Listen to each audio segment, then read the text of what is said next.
T20 world cup super 8 దశలో West Indies పై ఘన విజయం సాధించిన భారత జట్టు నిన్న సోమవారం సాయంత్రం ముంబైకి చేరుకున్నారు. ఈ నెల 5వ తేదీన ముంబైలోని వాంఖేడే స్టేడియంలో జరిగే సెమీఫైనల్ పోరులో ఇంగ్లాండ్తో టీమిండియా తలపడబోతుంది. గత టీ20 వరల్డ్ కప్ 2 ఎడిషన్లోనూ ఇంగ్లాండ్ను సెమీఫైనల్లో ఢీకొట్టిన టీమిండియా మరోసారి 2026లో కూడా ఇంగ్లాండ్తోనే సెమీస్ లో తలపడబోతుంది. దీంతో మరోసారి ఆసక్తికరంగా మారింది ఈ సెమీఫైనల్ మ్యాచ్. ఇక తొలి సెమీఫైనల్ మ్యాచ్ కోల్కతా వేదికగా ఈ నెల 4వ తేదీన సౌత్ ఆఫ్రికా వర్సెస్ న్యూజిలాండ్ మధ్య జరగనుంది. ఇక మళ్లీ రోజు 5వ తేదీన టీమిండియా వర్సెస్ ఇంగ్లాండ్ మధ్య వాంఖేడే వేదికగా రెండో సెమీఫైనల్ జరగనుంది. అయితే ఈ మ్యాచ్ కోసం టీమిండియా ప్లేయింగ్ 11 ఎలా ఉండబోతుందో అనేది తెలుసుకుందాం. ఈ మ్యాచ్ గెలిస్తే ఫైనల్ చేరుకునే అవకాశం ఉండడంతో ఇరు జట్ల మధ్య హోరాహోరీ తప్పదు. ఇలాంటి క్రమంలో టీమిండియా గట్టి ప్లేయింగ్ 11 తో బరిలోకి దిగబోతుంది. గత సూపర్ 8 చివరి మ్యాచ్ లో వెస్టిండీస్ పై తలపడిన జట్టుతోనే ఈ రెండో సెమీఫైనల్లో ఇంగ్లాండ్ పై టీమిండియా తలపడే అవకాశాలు ఎక్కువగా కనిపిస్తున్నాయి. అయితే గత మ్యాచ్ లో ఓపెనర్ అభిషేక్ శర్మ పూర్తిగా విఫలమయ్యాడు. అంతేకాదు ఈ టీ20 వరల్డ్ కప్ లో ఒకే ఒక హాఫ్ సెంచరీ మాత్రమే నమోదు చేసి మిగతా అన్ని మ్యాచ్ల్లోనూ విఫలమయ్యాడు. ఒకవేళ అతన్ని తప్పిస్తారేమో చూడాలి. ఒకవేళ అతన్ని తప్పిస్తే రింకు సింగ్ తుది జట్టులోకి వస్తాడు. అప్పుడు మరోసారి ఓపెనర్లు మారే అవకాశం ఉంది. ఇషాన్ కిషన్, సంజు శాంసన్లు ఓపెనర్ గా బరిలోకి దిగుతారు. అయితే పరిస్థితిని బట్టి చూస్తే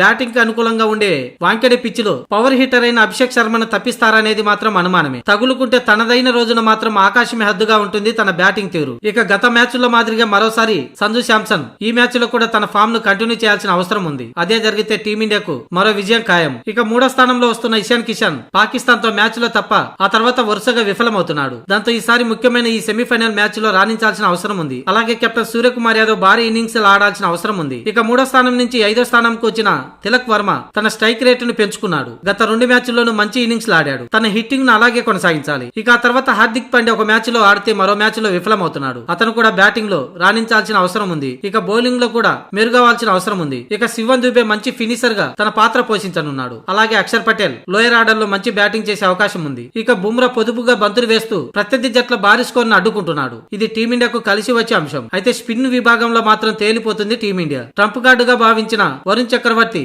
ఈ టీ20 వరల్డ్ కప్ లో ఒక్క మ్యాచ్ కూడా అనుకున్న స్థాయిలో రాణించలేకపోతున్నాడు. ఒకవేళ అతడు ఇంగ్లాండ్ పై రాణిస్తే మాత్రం టీమిండియాకు తిరుగు ఉండదు. దీంతో మొత్తంగా టీమిండియా తుది జట్టు ఇది. ఓపెనర్లుగా అభిషేక్ శర్మ, సంజు శాంసన్. ఇక 3-4 స్థానాల్లో ఇషాన్ కిషన్, సూర్యకుమార్ యాదవ్. ఇక మిడిల్ ఆర్డర్ లో తిలక్ వర్మ, హార్దిక్ పాండ్యా, శివన్ దుబే. లోయర్ ఆర్డర్ లో అక్షర్ పటేల్ బ్యాటింగ్ ఆర్డర్ ఉండనుంది. ఇక ఆ తర్వాత మెయిన్ స్పిన్నర్ గా వరుణ్ చక్రవర్తి, ఫాస్ట్ బౌలర్ గా జస్ప్రీత్ బుమ్రా, అర్షదీప్ సింగ్ ప్లేయింగ్ 11 ఉండనుంది.